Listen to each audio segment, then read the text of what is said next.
Adam and Eve are getting attention on Reddit, specifically regarding the historicity of the supposed first couple within Christianity. And Catholic theology is simultaneously under fire. Hey everyone, I'm Brad. I'm a PhD candidate, and this channel is the intersection of mythology and the Bible. Now, this is not a defense for Catholicism. I'm not Catholic, or a defense of Adam and Eve being the first people. I don't believe that either. But myths are being misused or ignored on both the Christian and skeptical side of the spectrum. So in this video, we're going to explore both how and why this applies to specifically Adam within the narrative of Genesis. And to do this, let's start with a story you're probably familiar with. In the beginning, there was a single God and nothing else but the vast emptiness. And before there was land, the earth was covered with water. Celestial bodies were subsequently created and were used to mark time, such as days, months, seasons, and years. And two images were formed from the dust of the ground in the image of the Creator. And the Creator breathed into their nostrils and gave them living souls. At first, there was only a single man and a single woman. At a later point in time, the Creator brought forth a flood. And this flood covered the entire earth. Although there were some that escaped the flood, and birds happened to appear and play a role within the flood story. And after this flood was over, a rainbow appeared in the sky as a sign that the God was no longer angry. Now there's no doubt you know where this story comes from. But it's not the Bible, or the Epic of Gilgamesh, Atrahasis, or even Eridu Genesis. In fact, the stories referred to were not from the ancient Near East, nor the Greco-Roman world. These are actually elements of creation and flood myths from the Cherokee, Iroquois, Osage, San Lucini, and Lenape Native American tribes from North America. And some of these elements are also contained within the Popol Vuh or Mayan Bible. Now, obviously, all of these same elements are found within the ancient Near Eastern literature previously mentioned. But the point I'm making is that this demonstrates how comparative mythology has been misused and abused regarding the biblical text. There aren't any scholars who would accuse the Native American tribes mentioned as stealing or copying these myths from the ancient Near East, and certainly not vice versa. And these stories share more similarities than many of the ones the biblical text is often accused of borrowing, copying, or stealing from. And returning to Adam in Genesis chapters 2 and 3, one myth often cited regarding the Adam and Eve narrative, although it's more precisely attuned to Adam, is the story of Adapa. And to be clear, it's not scholarship citing this. It's the internet atheist crowd making the claim that Adam was essentially a copy of Adapa. Now, within scholarship, they do recognize that there are similarities, which I will cover. But for all of the hype that it typically receives, the similarities are far less than they are made out to be. And the differences are far more telling. And before we dive into the specific details, here's a brief 30-second overview of the story of Adapa. Adapa is a priest of Ea in the city of Eridu. He is human, but inadvertently performs a divine act. When he is attacked by the south wind while fishing, he cripples the wind with a curse. And although the wind can do no further harm to those who fish on the lake, it also cannot bring rain to those who farm the land. And this drought sets off an epidemic. And because Adapa has performed a divine act, Anu, who is the ruler of the divine assembly, gives Adapa the opportunity to become divine by offering him the bread of life. However, on the advice of Ea, his divine patron, Adapa refuses. He loses the opportunity for immortality, but returns as one of the 7 divinely commissioned mentors, or in Akkadian, the Apkallu, who are the backdrop to the Genesis 6, 1-4 narrative. And when he returns, Adapa teaches the people of Eridu how to cure illness and stop epidemics. So as you can see, while there are similarities, the stories of Adam and Adapa are drastically different in numerous places, which makes you wonder why scholars compare these myths. And there's actually a very good reason for this, but before revealing why, let's dive a little bit further into the similarities that are not so apparent at the surface level. However, what you will see is that these similarities aren't as similar as they are made out to be. Now, one thing that is critical to know is that the Adapa story only survives in a handful of broken tablets and fragments, such as the ones pictured here, which can be found on the British Museum website. Yet even these fragments still parallel Genesis in remarkable ways. Now, the story begins with the god Ea creating Adapa to be a wise human. And Ea was the Mesopotamian god of the subterranean waters. He is also the patron deity of Eridu, a city which he created. He's also associated with wisdom, cleansing, crafts, as well as magic. And Ea was also one of the highest-ranking deities during the 2nd millennium BC. And Ea ordained Adapa to be his priest, as well as to prepare food and drink for the people of Eridu. Adapa was also ordained to set the table with his consecrated hands. Now, this mirrors passages from Exodus chapter 30, specifically verses 19 and 20. And he also ordained Adapa to fish for his sanctuary at Eridu. Now, there's several similarities here that we could mention. The first being that just as Adam was created by Adonai in Genesis chapter 2, Ea creates Adapa. And both Adam and Adapa can be translated as human being. And like Adam, Adapa is also the primeval man who represents humanity at the beginning of time. Additionally, just as Adapa is ordained to be a priest of Ea, Adam is likewise commissioned in a royal priestly role within the Garden of Eden narrative.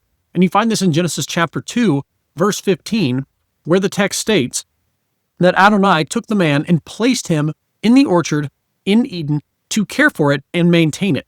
And if you were to look up those two words, to care for and maintain, within the Hebrew text, what you will find is that these two verbs are associated with the priestly function once the sanctuary and temple are established.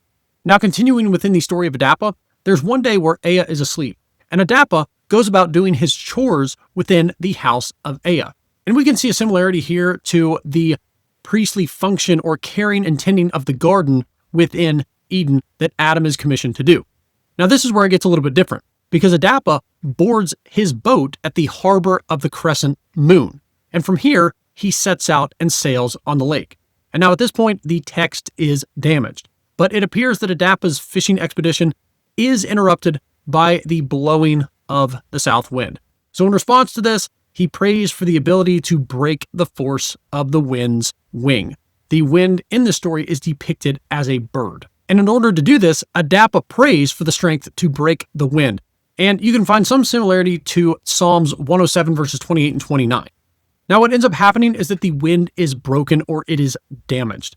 And this has grave consequences for Eridu, because this now means that there is no more rain, which leads to disease. And Anu, who is the ruler of the divine assembly, is not too happy about this. And once he finds out that Adapa, who is the priest of Ea, broke the wind of the south wing, he stands up from his throne and orders Adapa to be sent to him. Now, this is where some of the similarities pick back up, because Ea instructs Adapa to not comb his hair and dress like a mourner. There's some similarity here to the book of Leviticus as well as 2 Samuel. And Ea essentially gives Adapa a strategy for winning the favor of the divine gatekeepers to come in to the divine assembly. And after this, Ea gives Adapa very specific instructions, stating that when Anu offers you life-giving bread, do not eat it. When Anu offers you life-giving water, do not drink it. But when Anu offers you oil for your body and the clothes of mortals to wear, then anoint yourself and put on the clothes. And fast forwarding in the story, Adapa comes before the divine assembly, to which Anu asks Adapa, "Why did you break the wing of the south wind?" And Adapa answers him, "My lord, while this priest of Ea was catching fish for the sanctuary, the wind cut the sea in half, throwing me from my capsized boat. Sinking into the sea, I cursed her in my rage." Now, this is very similar to what we see in Jonah chapter 2, verses 1 through 10, when Jonah is subsequently cast into the sea and is swallowed by the giant fish. From here, Anu rules that Ea should not have revealed an immortal plan to a mortal. So Anu invited Adapa to become immortal. But Adapa was prepared, because when Anu proclaims, "Bring Adapa life-giving bread," Adapa does not eat it. And when Anu declares, "Bring Adapa life-giving water," again, Adapa does not drink it, just as Ea had instructed. And because of this, Anu was amazed or laughed at the actions of Adapa. And he asks Adapa, "Why did you not eat or drink? You would have become immortal." Very similar language to what we see in Genesis 3:22, where the text states, "And Adonai said, now that the man has become like one of us, knowing good and evil, he must not be allowed to stretch out his hand and take also from the tree of life and eat, and live forever. Now back to the story of Adapa. When Adapa hears this, he replies, Ea, my divine patron told me, do not eat their life-giving bread or drink life-giving water. This mimicking very closely Genesis 2 verses 16 and 17, where it says, Adonai commanded the man, you may freely eat from every tree of the orchard, but you must not eat from the tree of knowledge of good and evil. For when you eat from it, you will surely die. And ultimately, for Adapa, the divine assembly decrees, send this mortal back home to earth, which can be seen as similar to Adam and Eve being exiled from the Garden of Eden. So as we can see within these stories, Adapa and the story of Adam both use food consumption as the means by which a human would gain immortality. They also both introduce a mediating deceiver who is the stumbling block for the protagonist's failure to have immortality. In the Adapa story, this is Ea. In the Adam and Eve story, this is the serpent or divine being, depending on how you interpret the passage within the Bible. However, Adam and Adapa receive different amounts of blame for losing immortality.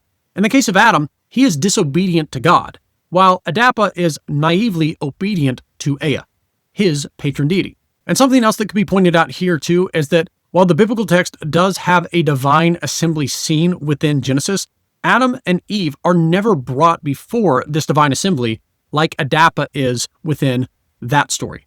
Now, there is an alternative view here that Ea is not tricking Adapa into giving up his chance to become immortal. And the thought behind this view is that throughout the Adapa narrative, Adapa is the faithful servant of Ea, because Ea is his patron deity. Therefore, he follows Ea's instructions even if it means refusing immortality and remaining mortal so that he can fulfill the destiny which Ea has planned for him as the healer for humanity. And regardless of which of these two views one holds, both of these stories seek to explain the cause of death in terms of the lost opportunity for immortality. And this is not unique to these two stories. This is also a theme that is shared within both the Epic of Gilgamesh as well as the Atrahasis epic. So let's return to our big question of why scholars compare these myths. And it's not because the authors or redactors of this narrative in Genesis are simply copying or stealing material from their Mesopotamian neighbors that is dated older. Now, I do want to be very clear that I am not saying that the biblical text does not utilize material from its ancient Near Eastern neighbors. It absolutely does, and we have proof of that within the biblical text in plenty. And this is where I think the Christian side of the spectrum turns a blind eye or a deaf ear. However, on the other side of the aisle, the skeptical crowd misuses the assumed borrowing and stealing narrative. Now, to illustrate this, let's consider movies today. Nearly all the great hero movies and action movies follow the same basic plot line, and a lot of these utilize Joseph Campbell's hero's journey. Now, while the details will vary slightly, if you look at most movies today, and I'm thinking of the Marvel movies, but really any movie where there is some type of hero figure, will follow this same basic plot line. And in fact, I recently just watched the new movie Swapped, and while it's a children's cartoon, it followed a very similar formula as well. But the narrative framework of the hero's journey is that there is a hero who is a little bit of an uncharacteristic person within their society, and they receive the call to adventure, which ultimately, although they may not know it, is the quest to save their society through the slaying of their inner dragon. And along the way, you realize that they're somewhat of an outcast of their society. Maybe they even caused issues within their society to put their society in the current state that it is in, usually on the brink of failure. And when they are sent off or begin their quest, typically through the assistance of a mentor or supernatural aid, they cross the threshold of their current world. If you've seen the Lord of the Rings movies, there is a scene in it where Sam stops while he and Frodo are walking, and Frodo looks back and Sam says, "If I take one more step, it'll be the farthest away from home I've ever been." And that is when Sam crosses the threshold. And when the hero or heroes cross the threshold, they meet unlikely friends as well as enemies along the way.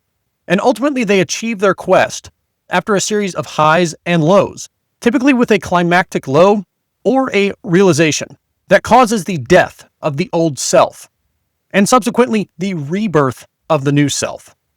And in the end, if they are a true hero, the hero or heroes save not just their own local communities, but the broader society as a whole, and unite the various members.